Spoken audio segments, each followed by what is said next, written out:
morning, friends of Gabis Arboretum at PNW. We are getting ready to take a virtual hike this morning, this beautiful spring day on Heron Pond Trail. You'll notice as you look at the trail marker ahead of us. This is one of our more popular trails here at the Arboretum.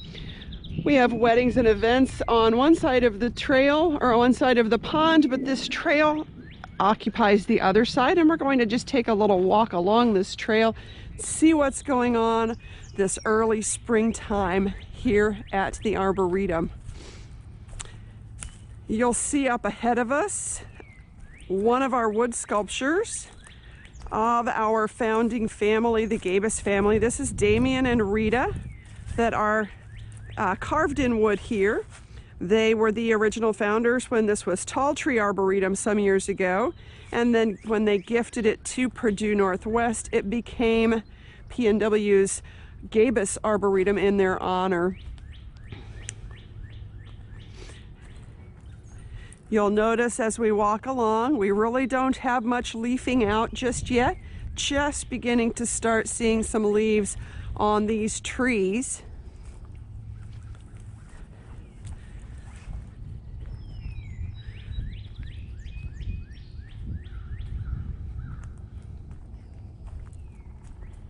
Did you hear a woodpecker there? I don't know whether you could hear that or not. We have a woodpecker enjoying the morning along with other songbirds.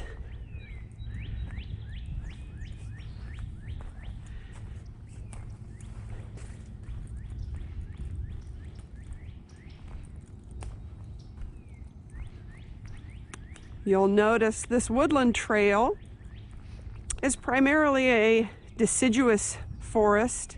Deciduous forest is one of the first ways to separate out tree types as you learn to do tree ID. Most trees will divide either as deciduous or coniferous. The coniferous trees will hold their needles through the winter. The deciduous trees will drop their leaves, and in the spring sprout new ones.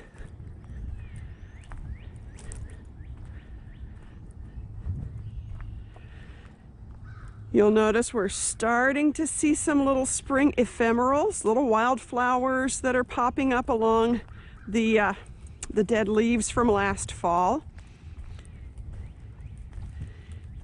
Interesting thing about spring ephemerals, we have them such a short time. Primarily they show up when they do because it's early enough in the season that the canopy of leaves have not formed yet, and those plants can get some warmth and sunshine close to the ground. By the time the leaves fill out, their season as ephemeral flowers is finished. You'll notice we have a few geese, I believe, swimming away from us on the pond, or possibly ducks. I'm not able to see well enough right here.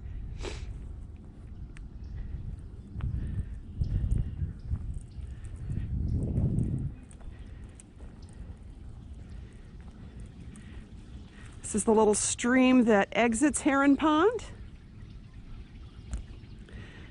About a year ago, we did a river watch class here that involved testing this stream for stream quality, and we found some great macros growing in the water here, thriving here. So we know that our water quality is not bad. We had some species that were not that pollution tolerant, which is always a good sign when you're checking your water quality.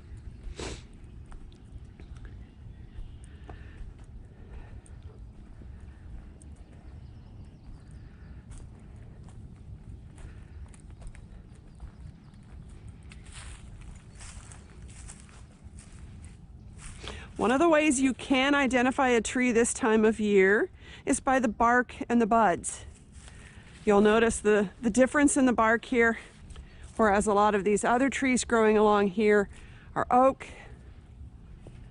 and hickory.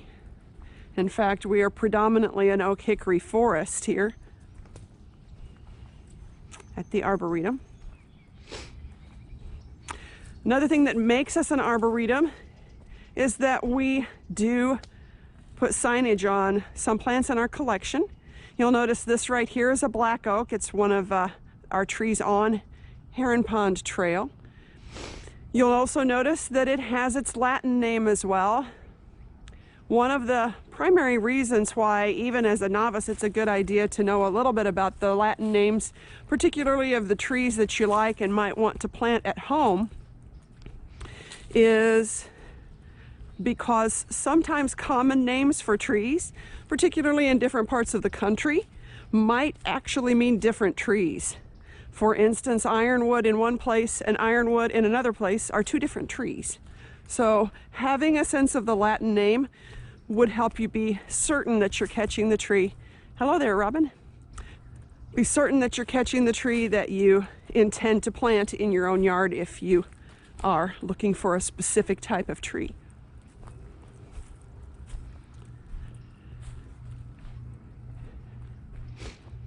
This tree right here is a red oak. You'll notice that portions of this tree have died, whereas other portions are still thriving.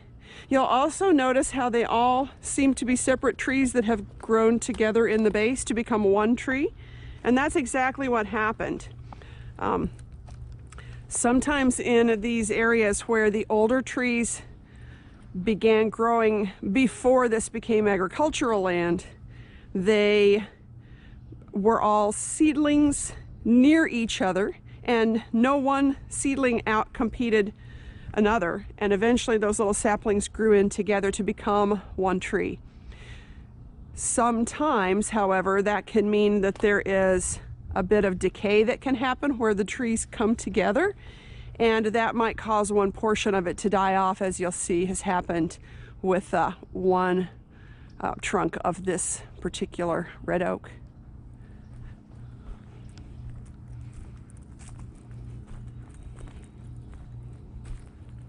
You know, when I mentioned that some of our trees are coniferous and some are deciduous, there is one unique kind of tree that sort of classifies as both. And this is the representation of that. This right here is a bald cypress on this little island in our pond. The interesting thing about a bald cypress tree is it does put forth needles, but it drops its needles every winter. So it has characteristics of both types of trees. It looks to the eye of a novice, I guess you might say, that this is an evergreen that is dead, but it's actually not. It is a bald cypress that is waiting to put forth its needles for the spring.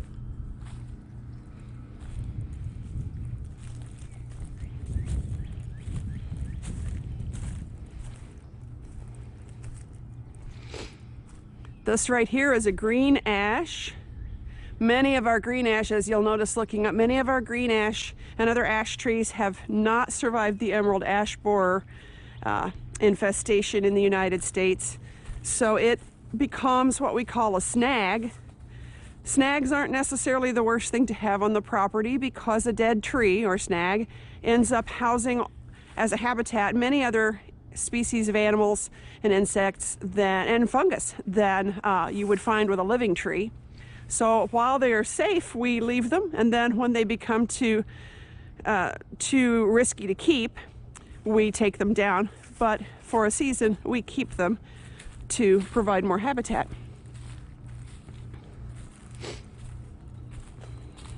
Look at all of the distinctive types of bark on all of these trees.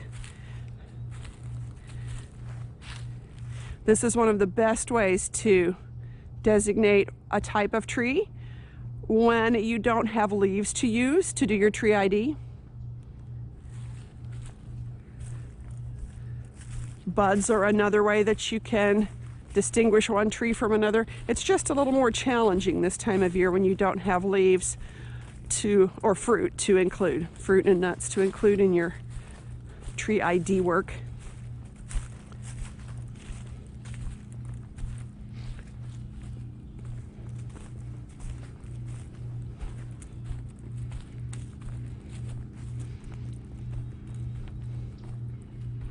It appears that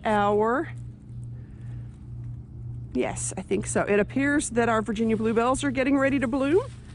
We've also been seeing our Lenten roses in bloom and our daffodils. I expect we'll soon see many other spring flowers. I'm beginning to see May-apples pop up here and there, but I did not stop to note them for you before. And now we come around the other end of Heron Pond Trail and arrive back at the pavilion.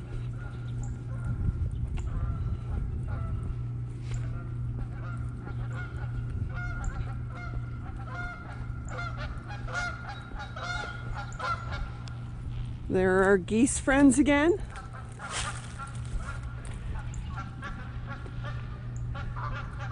Enjoying the pond.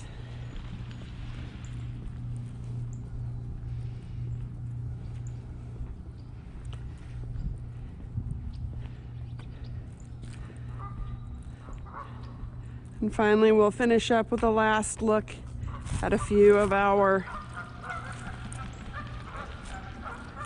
spring flowers and the more established garden areas.